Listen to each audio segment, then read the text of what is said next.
Zrella Tavorn never expected her holiday to end with intergalactic war. The green-skinned, blonde-haired Quirilian beauty had been lounging at the luxurious celestial resort of Nebulan Shores, a hotspot for alien vacationers across 12 star systems. The shimmering beaches weren't made of ordinary sand. They were comprised of microcrystalline particles that glowed faintly under the ultraviolet light of the twin suns.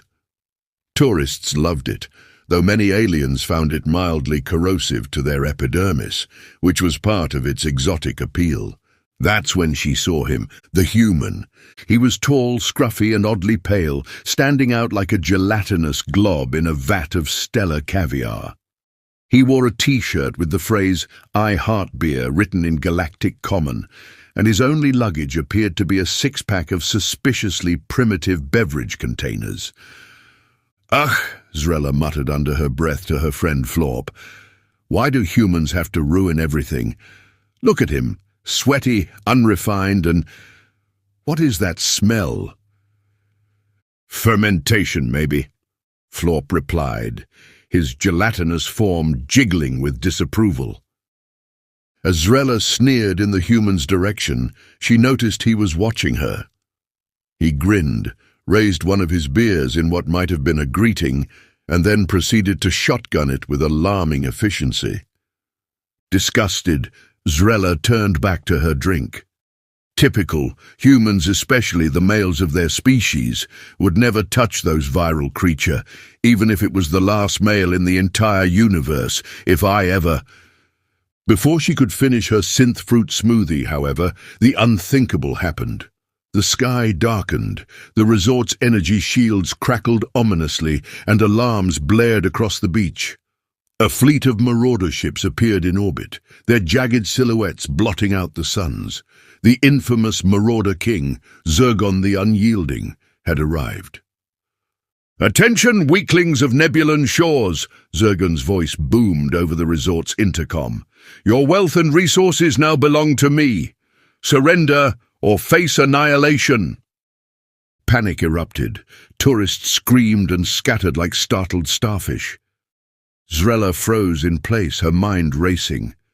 The resort's defenses were no match for the Marauder fleet, and security personnel were already overwhelmed. That's when she heard his voice. "Hold my beer." She turned to see the human, the scruffy, unimpressive, beer-loving human, handing his drink to a passing waiterbot with an air of absolute confidence. "What are you doing?" Zrella demanded, incredulous. "Relax," he said, flashing her a lopsided grin. "I've got this." Before she could protest, he strolled to the edge of the beach, bent down, and scooped up a handful of the glittering sand. Then, with a casual flick of his wrist, he hurled the particles skyward. What are you—" Zrella stammered. The sand dispersed into the atmosphere, carried by the resort's artificial wind currents. Zrella watched in bewilderment as the marauder ships began to falter. One by one, their engines sputtered and failed. Sparks flew, hulls buckled, and then in a series of spectacular explosions, the entire fleet disintegrated. Zrella stared, wide-eyed. "What? Just happened?" The human shrugged. "Turns out this sand's pretty bad for alien tech. Gets into the intake valves, causes some kind of chain reaction. Boom, easy peasy lemon squeezy." "Boom!" she echoed, her voice rising. "You're telling me you just saved us all with sand?" "Yep," he said, retrieving his beer from the waiterbot. He cracked it open and took a swig. "Lucky, huh? Some call it luck, mostly you aliens. But we humans have way of things turning out better than expected. Well, in most cases." Zrella gawked at him, her earlier revulsion giving way to a grudging respect. No, more than respect. There was something about his nonchalant heroism, his utter lack of pretense that was oddly appealing. "You're insane. Why do you keep winking at me?" she said, though her voice had softened. "Maybe that's the way humans do it," he said, winking at her.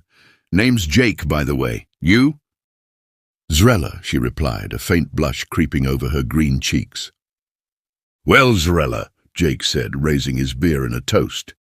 "Here's to not dying today." Against all logic, she found herself smiling. Maybe humans weren't so bad after all. As the resort staff began clean-up efforts and the guests cautiously returned to their activities, Zrella made a mental note. Never underestimate a human with a beer and a handful of sand.